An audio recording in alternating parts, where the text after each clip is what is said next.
एक कहानी सुनोगे? एक गांव था एक्स। उस गांव में हमेशा एक रेस का आयोजन होता था। उसमें कोई भी अपनी मर्जी से भाग ले सकता था। लेकिन उसी गांव में एक परिवार रहता था। उस परिवार में सभी के सभी रेसर थे। बहुत ही अच्छी ट्रेनिंग ले रखी थी, अच्छे से खाना, अच्छी डाइट, काफ़ी वेल्दी परिवार था और बहुत ही अच्छी ट्रेनिंग के बाद वो एक बहुत ही अच्छे रेसर्स बने थे। ठीक है, वो हमेशा भाग लेते और हमेशा वही जीतते। एक बार उस रेस में किसी एक और इंसान ने हिस्सा लिया, बट बात ये थी कि उसका एक पैर नहीं था। बट उसने बोला कि नहीं, मैं भी हिस्सा लूँगा। तो ठीक है, नाम लिखा, रेस वाला दिन आया। अब सबको पता था कि उस लड़के ने, जिसका पैर नहीं है, उसने तो कभी प्रैक्टिस ही नहीं करी, उसने कभी रेस खेली ही नहीं है, और खेलना तो बहुत दूर, वो तो कभी चला ही नहीं है, फिर भी रेस में हिस्सा ले रहा है। तो जीतना तो सीधी सी बात है कि उस रेसर को ही है।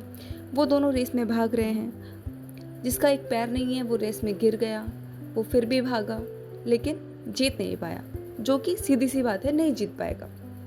अब आप मुझे एक बात बताइए कि अगर उस लड़के को, जिसका पैर नहीं है, उसको अगर थोड़े से और कंसेशंस मिलते, कि उसकी डिस्टेंस अगर कम कर दी जाती, कि भाई तुमको 2 किलोमीटर नहीं, तुमको सिर्फ 1.5 किलोमीटर भागना है, या फिर तुमको सिर्फ 1 किलोमीटर भागना है, और जो नॉर्मल इंसान है वो 2 किलोमीटर भागेगा, तो क्या ये उसके साथ नाइंसाफ़ी होती, या उसके साथ उसको कुछ ज़्यादा मिलता, या ये दूसरे वाले रेसर के साथ कुछ नाइंसाफ़ी होती? क्योंकि जो नॉर्मल इंसान है, जो नॉर्मल रेसर है, उसको बहुत कुछ मिला हुआ है। वो बहुत सालों से ट्रेनिंग ले रहा है भागने की, उसकी डाइट काफ़ी ज़्यादा अच्छी है, वो भाग सकता है, वो पहले भी रेसेस जीत चुका है। और वहीं जो दूसरा वाला है, वो पहले ही दिन आके वहाँ पर खड़ा हुआ है और उससे कहा गया है कि तू भी इस रेस से हिस्सा ले, या फिर वो अपनी मर्ज़ी से ही आया है कि अब मैं भी रेस में हिस्सा लूँगा और मैं भागूँगा। तो क्या ये रेस के नियम कि दोनों को 2 किलोमीटर भागना है तो एक ही पॉइंट से शुरू करना पड़ेगा, ये ज़रूरी है? आप सोच के बताइएगा कि इसमें क्या होना चाहिए था कि दोनों के बीच में इक्वालिटी दिखे। इक्वालिटी तो यही कहती है कि दोनों को 2 किलोमीटर भागना है, तो रेस में हिस्सा लिया है तो ये इतना भागना पड़ेगा। या तो ये हो कि नॉर्मल इंसान के साथ सिर्फ नॉर्मल इंसान भागे जो उन्हीं की कैटेगरी के हो, और जो स्पेशली एबल्ड हैं वो अपनी अलग से एक रेस बनाए, जैसा कि ओलंपिक्स में होता है। जो हम देखते हैं कि नॉर्मल गेम्स होते हैं ओलंपिक्स में, वहाँ पर नॉर्मल लोग जाते हैं, लेकिन एक और कैटेगरी है, दैट इज़ पैरा ओलंपिक्स, जहाँ पर सारे स्पेशली एबल्ड लोग जाते हैं। शायद ही आपको ये समझ में आया होगा कि मैं अचानक से ये सारी बातें क्यों कर रही हूँ, क्योंकि इस टॉपिक को समझने के लिए बहुत ही ज़्यादा पेशेंस, दिमाग और थोड़ी बहुत पढ़ाई की ज़रूरत होती है, जो सब नहीं करते। तो जिसको समझ में आ गया वो यहाँ रुके और आगे देखें। अब हम देखेंगे कि विकास निवृत्ति सर ने ऐसा क्यों कहा कि अंबेडकर एंड लड़कियों गांधी। को सुबह उठते ही अंबेडकर साहब की फोटो पे फूल चढ़ाना चाहिए, पूना उनको पैक्ट के नमस्कार पहले क्या करना बातें हुई चाहिए। उनके बीच। और इस इंटरव्यू और में जानवी उनके कपूर ने कहा कि बस अंबेडकर जस्ट अ साहब और डिबेट बिटवीन गांधी व्हाट जी दे की डिबेट वो स्टैंड देखना फॉर एंड चाहते हाउ हैं। कैसे। तो अगर ये डिबेट होती तो क्या व्यूज़ रहते और क्या कंक्लूजन्स निकलते, आज हम उस पर चर्चा करेंगे। तो चलिए शुरू करते हैं। भीमराव रामजी अंबेडकर का जन्म 14 अप्रैल 1891 को महू, मध्य प्रदेश के एक गांव में हुआ, into a Dalit Mahar family. ये कुआं और ये इस इंसान को देख के आपको समझ में आ ही गया होगा कि मैं यहाँ पे क्या बात करने वाली हूँ, क्योंकि सब जानते हैं कि बचपन में ही उन्होंने बहुत ज़्यादा डिस्क्रिमिनेशन देखा। उनको स्कूल में पढ़ाई नहीं करने दी गई, उनको स्कूल से बाहर बिठाया गया। आज हम उनके बारे में बात नहीं करेंगे क्योंकि ये सब जानते हैं। आज हम बात करेंगे उनकी एजुकेशनल जर्नी के बारे में। उन्होंने कैसे कास्ट डिस्क्रिमिनेशन के साथ फाइट किया, कैसे क्या क्या उनका रोल है कॉन्स्टिट्यूशन मेकिंग में, पॉलिटिकल जर्नी क्या रही उनकी, और उनके बाद में क्या कन्वर्जन्स रहे, क्या उनकी लेटर लाइफ थी, उसके बारे में हम सब बात करेंगे। तो सबसे पहले बात करेंगे उनकी एजुकेशनल जर्नी के बारे में कि उन्होंने कैसे कहाँ से पढ़ाई करी है। सबसे पहले उन्होंने पढ़ाई करी एल्फिस्टोन हाई स्कूल बॉम्बे से पहले वो दलित थे जिन्होंने 10वीं पास करी 1907 में और सारे बैरियर्स तोड़े एट जस्ट 16। उसके बाद उन्होंने इकोनॉमिक्स में बीए किया और पॉलिटिकल साइंस में भी बीए किया। कहाँ से? बॉम्बे यूनिवर्सिटी से 1912 में। पढ़ाई के साथ साथ फैमिली का भी बोझ संभाला। इस डिग्री के बाद बड़ौदा स्टेट सर्विस ज्वाइन किया अंडर गायकवाड़ ऑफ बड़ौदा। उसके बाद उन्होंने किया एमए और पीएचडी कोलंबिया यूनिवर्सिटी से, that is in New York. University है कोलंबिया यूनिवर्सिटी, जहाँ से उन्होंने एमए किया 1915 में। किसमें? इकोनॉमिक्स, सोशियोलॉजी और फिलोसॉफी में स्पेशलाइजेशन किया उन्होंने। देन कोलंबिया यूनिवर्सिटी से ही उन्होंने पीएचडी की 1927, बाद में सबमिट किया और थीसिस लिखा the evolution of provincial finance in British India. Columbia में उन्होंने जॉन डेविस जैसे प्रोफेसर से पढ़ा जिन्होंने उनकी लिबर्टी एंड डेमोक्रेसी वाली सोच को शेप दिया। It was at Columbia that I first realise that you could challenge injustice through knowledge, ये उनके वर्ड्स थे।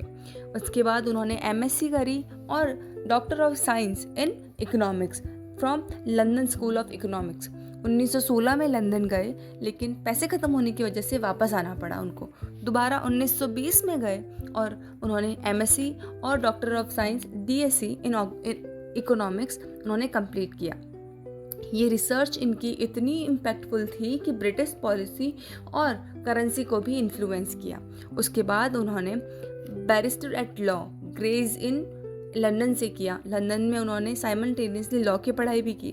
1923 में उनको बार एट लॉ का स्टेटस मिला, मतलब he became a qualified lawyer for the most prestigious law institution at that time. और फिर उन्होंने कोलंबिया यूनिवर्सिटी से एलएलडी की, एलएलडी डॉक्टर ऑफ लॉज इन 1952, और ओस्मानिया यूनिवर्सिटी से डॉक्टर ऑफ लिटरेचर की डिग्री मिली उनके जाने के बाद। उसके बाद उनका बहुत ही बड़ा रोल है कॉन्स्टिट्यूशन मेकिंग में। उनको 1947 में ड्राफ्टिंग कमेटी का चेयरमैन अपॉइंट किया गया। उन्होंने कॉन्स्टिट्यूशन को फ्रेम किया with focus on justice, equality, liberty and fraternity, gave India a secular democratic framework. उसके बाद उनकी पॉलिटिकल जर्नी देखें तो उन्होंने एक फेडरेशन ऑफ शेड्यूल कास्ट के लिए फॉर्म किया और वो पहले लॉ मिनिस्टर बने इंडिपेंडेंट इंडिया के। उन्होंने उसके बाद हिंदू कोड बिल पर कंट्रोवर्सीज के दौरान उन्होंने रिज़ाइन भी किया। अब बात करेंगे कि 1947 में जब दुनिया के बड़े बड़े देश या तो वुमेन को वोट देने का अधिकार देने की सिर्फ सोच रहे थे या दे ही नहीं रहे थे, या कास्ट और रेस के नाम पे उनका हक छीन रहे थे, तब एक ऐसा भारत बन रहा था जहां एक दलित लीडर डॉक्टर BR अम्बेडकर सबको बराबरी का हक दे रहे थे, जाति, धर्म और जेंडर से ऊपर उठकर। तो अब कुछ कंपैरिजंस देखेंगे कि बाकी के देश के क्या हाल थे। कंट्रीज की बात करेंगे तो सबसे पहले इंडिया में वुमेन राइट्स टू वोट, तो ऑल जेंडर कास्ट को वोट देने का अधिकार था। वुमेन्स को राइट टू स्टडी का अधिकार था, इक्वल एजुकेशन राइट्स थे। यूनिवर्सल कॉन्स्टिट्यूशन की बात करें तो सेक्युलर डेमोक्रेटिक और कॉन्स्टिट्यूशन था हमारे पास। अंबेडकर जी ने equal right in marriage, property, education और जॉब, इन सब का अधिकार वुमेन्स को दिया। वहीं पर USA में वुमेन्स को राइट टू वोट तो मिला सिंस 1920, बट रेशियल डिस्क्रिमिनेशन भी था और women's right to study, limited access for black women, और यूनिवर्सल कॉन्स्टिट्यूशन के नाम पर नो यूनिवर्सल हेल्थ और एजुकेशनल राइट्स, और segregation laws in still in place. UK की बात करें तो फुल वोटिंग राइट्स थे 1928 से ही, और औरतों को भी पढ़ने का अधिकार था, लेकिन यूनिवर्सल कॉन्स्टिट्यूशन वहाँ पर नहीं था। वहाँ पर था monarchy with limited parliamentary reforms और नो रिटर्न कॉन्स्टिट्यूशन। फ्रांस की बात करें तो ओनली फ्रॉम 1944, चलिए हमारा इसके बाद में बना, लेकिन फिर भी no formal return constitution till 1958। उनके पास रिटर्न कॉन्स्टिट्यूशन नहीं था और वुमेन्स को पढ़ने का अधिकार था। चाइना की बात करें तो technically since 1947 post civil war उन्होंने अपना कॉन्स्टिट्यूशन में वुमेन्स को राइट का वोट दिया, और लिमिटेड था ये वोट। सऊदी अरेबिया में वुमेन को 2015 तक वोट करने का अधिकार नहीं था। 2015 restricted access to education in 1947, 1947 में वहाँ पर राइट टू एजुकेशन भी नहीं था और रेस्ट्रिक्टेड था। ये था ग्लोबल कंपैरिजन कि 1947 versus Ambedkar's vision for India. अब देखेंगे कि इंडिया अम्बेडकर जी के आने से पहले कैसा था। तो सोशल इश्यूज से बात करेंगे कि दलितों के राइट्स। अम्बेडकर जी के आने से पहले अनटचेबिलिटी थी, टेम्पल में कोई एक्सेस नहीं था और पब्लिक वाटर की जगह से हम पानी नहीं पी सकते थे। अम्बेडकर जी के इंटरवेंशन के बाद में महार सत्याग्रह हुआ, मंदिरों में एंट्री का मूवमेंट चलाया गया और कॉन्स्टिट्यूशनल अबॉलिशमेंट ऑफ अनटचेबिलिटी का कॉन्सेप्ट लाया गया। वुमेन्स के राइट की बात करें तो चाइल्ड मैरिजेस पहले होती थी, नो प्रॉपर्टी राइट्स और नो डिवोर्स राइट्स, एक भी औरत के पास में ये राइट्स नहीं थे अम्बेडकर जी के आने के पहले।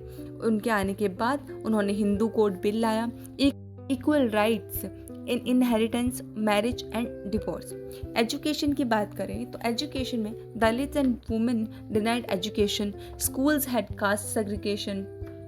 उनके इंटरवेंशन के बाद में राइट टू एजुकेशन प्रमोट हुआ, स्कॉलरशिप मिली for Dalits, first to push for women's education. Political rights की हम बात करें तो no right to vote for low caste और women, universal adult franchise in constitution after his intervention. Employment की अगर बात करें तो उनके आने से पहले नो रिप्रेजेंटेशन इन एडमिनिस्ट्रेशन और उनके आने के बाद reservation in education, jobs, politics for SC and ST and for women also. औरत, दलित और गरीब, इनके लिए पहली बार किसी ने कॉन्स्टिट्यूशन में जगह बनाई और वो थे डॉक्टर BR अम्बेडकर। अम्बेडकर साहब के विजन 2025 का विजन जो वो देख पाए थे 75 साल पहले, that I measure the progress of a community by the degree of progress which women have achieved. Doctor BR Ambedkar. Digital India, educated India, empowered India, ये सब अम्बेडकर के प्लांटेड सीड्स हैं। 2025 में अगर कोई भी लड़की बाहर जाकर जॉब कर रही है, अपने हक के लिए लड़ रही है और अपने राइट्स मांग रही है, तो ये सब हो पाया है डॉक्टर BR अम्बेडकर जी की कृपा से। अब हम थोड़ा गौर करेंगे कि गांधी जी और BR अम्बेडकर जी की डिबेट हुई होती तो वो डिबेट किस बारे में होती, क्या उसके परिणाम निकलते, तो थोड़ी सी चर्चा करेंगे उनके बारे में। ये क्लैश हुआ क्यों, आखिर किस बारे में था? तो ये था कम्युनल अवार्ड 1932 में by British PM Ramsay McDonald की वजह से। ब्रिटिश ने दलित जो कि डिप्रेस्ड क्लास थे को सेपरेट इलेक्टोरेट का राइट दिया, मतलब दलित अपने अलग कैंडिडेट चूज कर सकते हैं और उन्हीं में वोट करेंगे। अम्बेडकर जी का व्यू था कि हमारी पहचान तब तक नहीं बनेगी जब तक हमें अपने रिप्रेजेंटेटिव चुनने का मौका नहीं मिलेगा, का हक नहीं मिलेगा। तो उन्होंने कम्युनल अवार्ड का सपोर्ट किया ताकि दलित इंडिपेंडेंट पॉलिटिकल वॉइस बन पाए। वहीं पर गांधी जी को ये बात पसंद नहीं आई। गांधी जी ने उस बात पर फास्ट अनटू डेथ अनाउंस कर दिया, क्योंकि उनके हिसाब से ये देश में हिंदू यूनिटी को तोड़ देगा। दलित्स और स्वर्ण हिंदूज के बीच में एक परमानेंट डिवाइड बन जाएगा और वो ये नहीं चाहते थे। तो उनका ये रिजल्ट निकल के आया पूना पैक्ट, जो कि एक कॉम्प्रोमाइज़ था। तो ओरिजिनल ब्रिटिश प्रपोजल क्या था और पूना पैक्ट के क्या टर्म्स थे, ये देखेंगे। तो ओरिजिनल ब्रिटिश प्रपोजल में कहा कि सेपरेट इलेक्टोरेट फॉर दलित होगा। पूना पैक्ट में ये जॉइंट इलेक्टोरेट हुआ, Dalit votes only for Dalit seats. और पूना पैक्ट में कहा कि all Hindu vote together. 71 reserve seats थी ओरिजिनल ब्रिटिश प्रपोजल में और 148 रिजर्व सीट्स थी पूना पैक्ट में। दलित पॉलिटिकली सेपरेट होते ब्रिटिश प्रपोजल में और Dalit part of Hindu fold है, ये है पूना पैक्ट में। ये पैक्ट साइन हुआ between Ambedkar and upper caste Hindu leaders under Gandhi ji's pressure while he was on fast. Hindu धर्म वर्सेस कास्ट सिस्टम की अगर डिबेट होती तो अम्बेडकर जी का कहना था कि Hinduism equal to hierarchical casteist reform से नहीं चलेगा, इसको रिजेक्ट करो। वहीं गांधी जी ने कहा कि कास्ट सिस्टम खराब है, लेकिन हिंदू धर्म में स्पिरिचुअल वैल्यूज है। अंबेडकर जी ने कहा कि दलितों को डिग्निटी मिलेगी तो बाहर निकलना होगा, जैसे उन्होंने बुद्धिज्म लिया। गांधी जी ने बोला कि सब लोग हरिजन हैं, अनटचेबिलिटी को सुधारो, धर्म मत छोड़ो। अगर डिबेट होती तो अंबेडकर बोलते तुम हरिजन कहते हो पर अधिकार नहीं देते। गांधी जी बोलते प्रेम से बदल लो, लड़के नहीं। अगर यही डिबेट एजुकेशनल और एम्पावरमेंट मॉडल पर होती तो क्या कहना होता कि अंबेडकर जी कहते कि वेस्टर्न स्टाइल एजुकेशन बेस्ट है, क्योंकि उन्होंने देखा था कि वहाँ पर दलितों को पढ़ने का अधिकार नहीं है और लड़कियों को स्कूल जाने का अधिकार नहीं था, तो उन्होंने वेस्टर्न स्टाइल एजुकेशन को प्रमोट किया और रैशनल और साइंटिफिक सोच को बढ़ावा दिया। वहीं गांधी जी ने बोला कि बेसिक एजुकेशन और मैनुअल वर्क करके विलेज क्राफ्ट और नई तालीम यहीं से शुरू की जाए। अंबेडकर जी ने बोला कॉन्स्टिट्यूशन, लॉ और degree is equal to progress, और गांधी जी ने बोला कि self sufficient village is equal to progress. अगर ये बात होती तो अंबेडकर जी ने ये बोला तुम्हारे गांव में भी हायरार्की है। गांधी जी बोलते तुम्हारे शहर की पढ़ाई सबके लिए एक्सेसिबल नहीं है। कॉन्स्टिट्यूशन के विजन की अगर बात करें तो अंबेडकर जी कहते कि modern secular legal based state, और गांधी जी बोलते कि राम राज्य मॉरल एंड स्पिरिचुअल मॉडल ही चलेगा। अंबेडकर जी कहते हैं कि इंडिविजुअल राइट सबसे पहले होंगे, और गांधी जी बोलते कि ड्यूटीज और सोशल एथिक्स इम्पॉर्टेंट है। तो ये अंबेडकर जी का कहना था कि राइट के बिना राम राज्य सिर्फ एक इल्यूजन है, जो कि सत्य है, और गांधी जी बोलते कि सिर्फ राइट से समाज नहीं बनते, जो कि अगेंस्ट सत्य है। आज भारत कैसा होता अगर ये डिबेट होती? विदाउट डिबेट, जो कि रियलिटी है, हिंदू कोड बिल पर डिवाइड हो जाता, और अगर ये डिबेट होती तो फ्यूचर ये होता वुमेन राइट्स पर अर्ली कंसेंसस मिल जाता, दलित राइट्स को पुशबैक मिला। अगर ये डिबेट होती तो अफर्मेटिव एक्शन पे बेटर एक्सेप्टेंस होता। नहीं हुई तो क्या हुआ कि कॉन्स्टिट्यूशन बन गया पर उसकी सामाजिक एक्सेप्टेबिलिटी स्लो रही। लेकिन अगर ये डिबेट हुई होती तो कॉन्स्टिट्यूशन और समाज एक साथ इवॉल्व होते। आज दुनिया के लिए गांधी वर्सेस अंबेडकर है, ये दोनों पब्लिक में स्प्लिट नरेटिव की तरह यूज हो रहे हैं। लेकिन अगर ये डिबेट हुई होती तो Gandhi ji Ambedkar ji unity of moral plus legal strength बनते, और आज शायद देश कुछ और ही ऊंचाइयों पर होता। अब अंबेडकर जी ने जो बुक्स लिखी उन पर थोड़ी चर्चा करेंगे। उन्होंने एक बुक लिखी 1936 में, एनहाइलेशन ऑफ कास्ट। उसकी मेन थीम थी critic of caste system, specially Hindu orthodoxy पर उन्होंने लिखी। क्या इम्पैक्ट रहा उनका, क्या रिमार्क हुआ? सबसे बोल्ड और रिवोल्यूशनरी स्पीच थी, originally rejected by Hindu reformist. Hindu reformist ने इसको ओरिजिनली उनको रिजेक्ट कर दिया, क्योंकि किसी को भी चेंज पसंद नहीं है।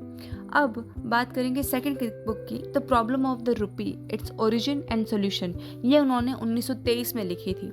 ये बुक की मेन थीम थी इकोनॉमिक्स एंड मॉनेटरी पॉलिसीज। ये उनकी लंदन स्कूल ऑफ इकोनॉमिक्स की थीसिस थी। उसके बाद 1955 में उन्होंने एक बुक लिखी, थॉट्स ऑन लिंग्विस्टिक स्टेट्स पर, state reorganisation on language basis पर, कि फेडरलिज्म और यूनिटी के प्रैक्टिकल सॉल्यूशंस क्या क्या हो सकते हैं। उसके बाद हु वर द शूद्रास, ये 1946 में उन्होंने एक बुक लिखी, origin of lower caste in Hindu society, Rigveda और एंशिएंट टेक्स्ट के एनालिसिस करके।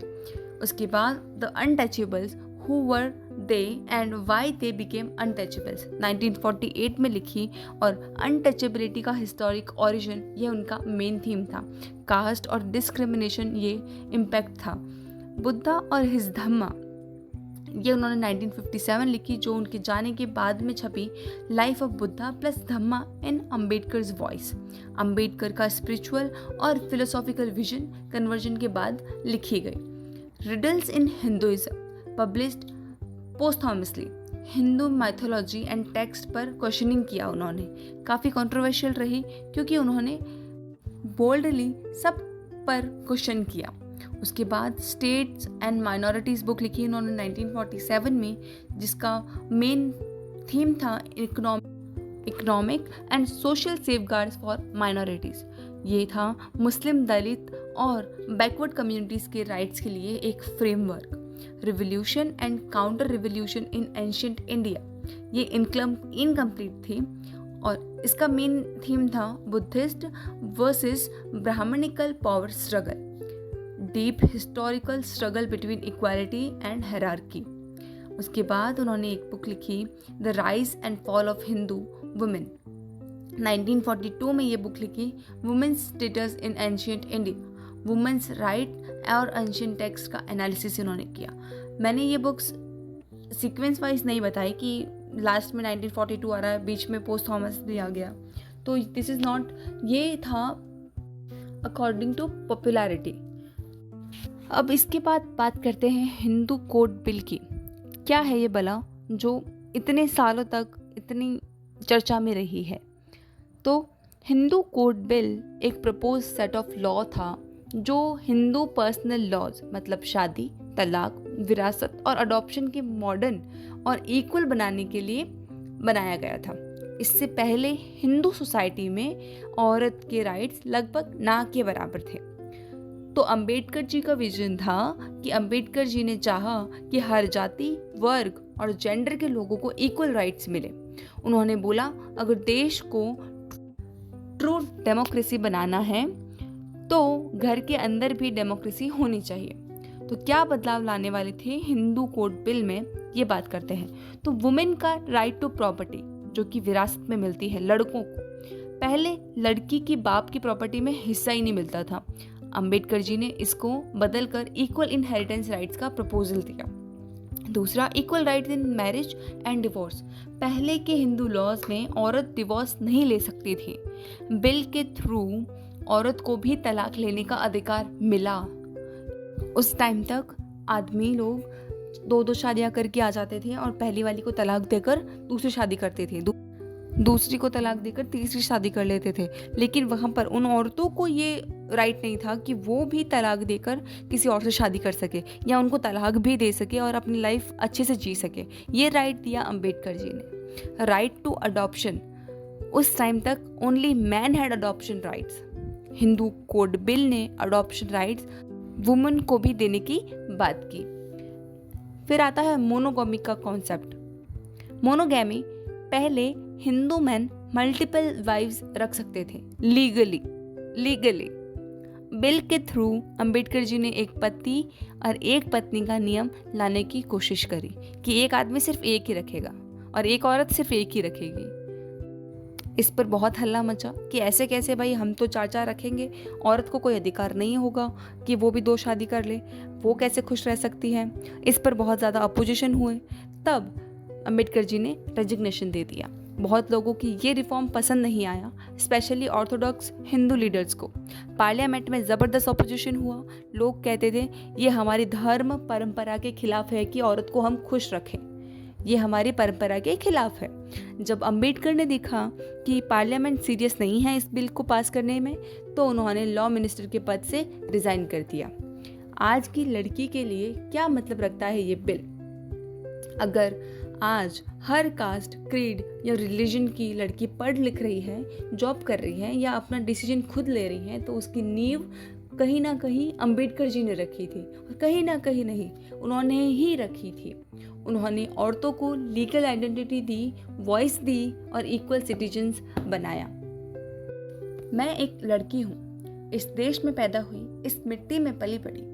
आज मैं बोल सकती हूँ, पढ़ सकती हूँ, सपने देख सकती हूँ, क्योंकि आपने मेरी आज़ादी लिखी थी।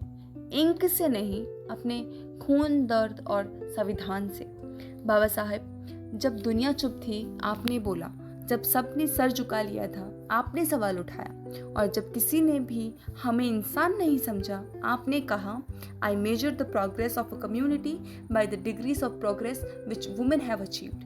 आपने मुझे आदमी के पैर की जुत्ती होने से उठाकर भारत की नागरिक, एक विद्वान, एक नेत्री और एक सपने देखती लड़की बनाया। शायद दुनिया भूल जाए, पर मैं कभी नहीं भूलूंगी कि हर स्कूल की बेंच, हर वोट की लाइन, हर कोर्ट की आवाज़ में आपकी परछाई है। 14 अप्रैल आता है, पर हमारे लिए हर दिन आपका दिया हुआ एक तोहफा है। आज मैं आज़ाद हूँ, सपने देख सकती हूँ और जो चाहे कर सकती हूँ, ये वीडियो बना सकती हूँ, इसकी इजाज़त मुझे दी आपने, क्योंकि आपने कभी समझौता नहीं किया। आपने सिर्फ एक संविधान नहीं बनाया, बल्कि आपने मेरी ज़िंदगी का मूल आधार बनाया है।